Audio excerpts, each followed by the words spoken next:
Hello and welcome to another episode of Garden to Table with Rose, and I am Rose. So I'm outside early this morning. It's about 8 a.m. It is October the 6th or 7th. I'm not sure exactly. But I thought I would do a quick, hopefully this is quick, front yard tour. And just because I had a few minutes and my yucca is in bloom, so I wanted to show that. So let's go down the drive. Those roses are still blooming. I'm not deadheading anymore because I'm getting them ready for winter. And you don't want to encourage growth, so I stopped deadheading, but I am going to come out and prune them a little bit once it gets a little bit colder. So front of the house again, most things are pretty much the same, other than I've taken out all the annuals except for this Chinese Aster. I figured out what this was that just started blooming like 2 weeks ago. And I will be growing these in my cutting garden. These are beautiful. And when everything else is done blooming, they start blooming. So they're a great fall flower. So this butterfly bush is huge now. It's supposed to be 3 different colors, but the white kind of took over.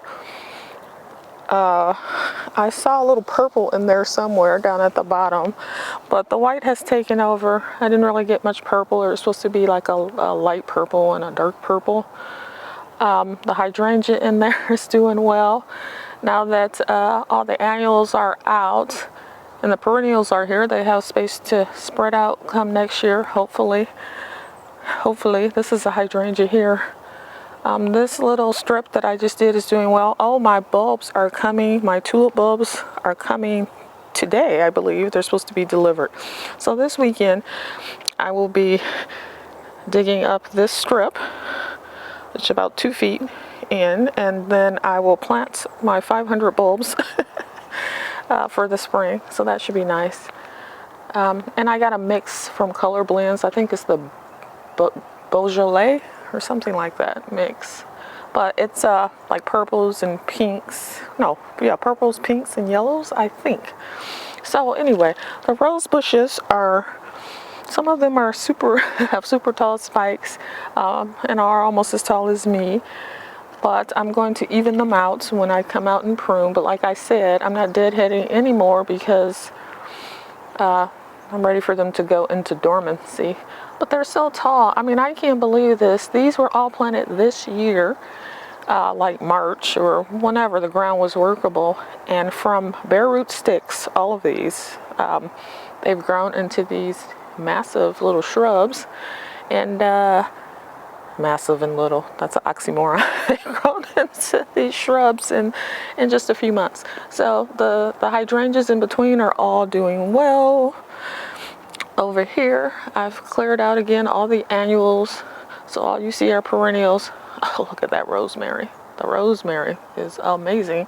Even the herbs that I transplanted up here, just plopped in recently, like within the last month, are doing well.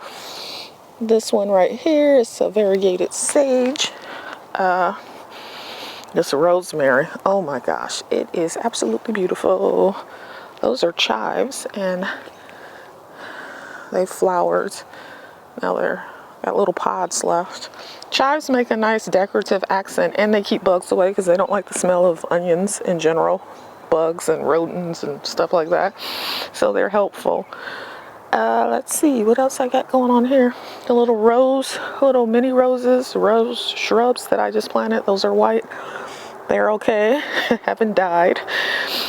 There was a bunch of stuff around, a bunch of annuals around this hydrangea, so it was kind of hidden. So now that's free to spread out. And here's the other rosemary, which is beautiful. These are annuals, this Dusty Miller, but it looks so good. It's obviously loving the cold weather, so I don't want to pull it out until it starts looking sad. The window boxes, they really just had lettuce and sedum and a couple of evergreens, so they're doing okay. The lettuce is actually growing. I haven't eaten any of it. I have so much in the back that I haven't needed it, but it is edible. I don't use anything up here in terms of pesticides that's not okay for food. So I may eat it. It depends. All these pots have to go in my shed when it gets a little cooler, because, you know, they're in pots. They won't necessarily survive the winter, even though they're evergreen sitting out. So I'll put those in the shed. As you can see, it's looking a lot more sparse, and that's a good thing. It'll have better air circulation come spring, and also, like I said, give these perennials a chance to spread out because they're all babies. Everything was recently planted. But this is what I wanted to show you. This yucca, which I thought was dead. I didn't think it was going to do anything. But look at this. Oh, let me see if I can. That looks blurry. Can't get it to focus. Anywho, it's flowering, and it's that was a bare root, so I thought it was dead, like I said, because it wasn't doing anything, and it's been there for months, and it just a month ago decided to start growing. So this is self-explanatory, same stuff I've always had. My one variegated hydrangea is looking sad. I have two. This one is looking wilty, and I don't know what to do. I've watered. I don't want to fertilize. You're not supposed to fertilize hydrangeas, really. But yet the other one, which is the same one, and only a few feet away, is doing great. So I don't know what's happening. I hope that one bounces back, because it's hard to get a variegated hydrangea, and they're not cheap. They're pricey, so I don't want to lose it. These two hydrangeas here are I think they're the same. Ruby slippers, maybe, but obviously they're an oak leaf, as you can see from the leaves, and they're turning red. But this one was crushed by the big tree branch that fell. This one. So that's why it's so much smaller than that one. So hopefully she bounces back. But that's a nice pop of color in here. This is all green, and mostly the same shade of green. There's a little bit of light chartreuse in the back, but it's all very green right now. That is an Annabelle hydrangea. The pufferfish hydrangeas are there and there. This crocosmia is finishing, it's blooming out, and it has some little seeds on it, pods. Oh, the trees that I just planted. This is the Bosnian Pine that I just planted like last week. And then the other two that I just got in and planted are maples. Yeah, Japanese, cotton candy. Okay, this one is a cotton candy, and it has variegated leaves that are yellow, not yellow, they're green, white, and pinkish from the picture. I'm going by a picture I saw online. And this one is a standard Japanese maple, Kurine Jisu.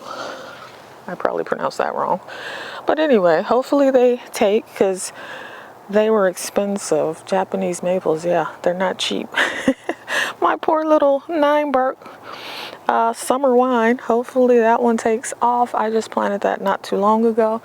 But everything else over here remains the same. I think I had already trimmed back the peach trees when I did the last video, because they were just getting tall. Now what I'm waiting for is for all the leaves to fall so that I can trim this tree. And I'm going to just try to get some of these leaves that are branches that are hanging low over my garden bed, because if something else falls, I don't want to try to not crush my poor little flowers. And they can get more sun if I get rid of like these couple of little branches here. There'll be more sun in that section. So that's what I'm going for.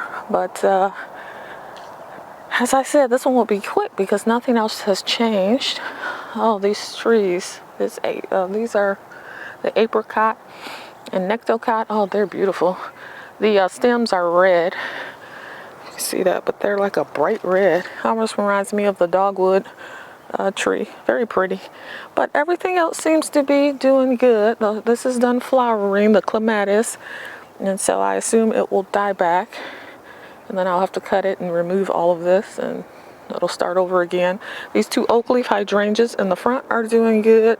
As you know, I removed the bobos that were next to them, so this is all I'm going to have here. I'm not going to add anything else because this will get bigger and fill in, and so it should be it should be looking nice and full and lush within the next 2 years, I'm sure.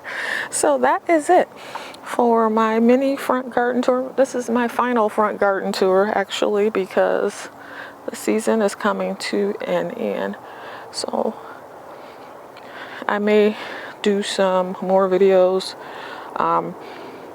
just kind of talking about gardening and fails and plans for next season, but this is the last tour. All right, so thank you for staying with me over this season. Only my second full season of gardening and my first season of landscape stuff, shrubs and flowers, and I think it was a success for my level of expertise, which is 0 when it comes to these things. It was a success. All right, until next time, take care of yourselves. Bye-bye.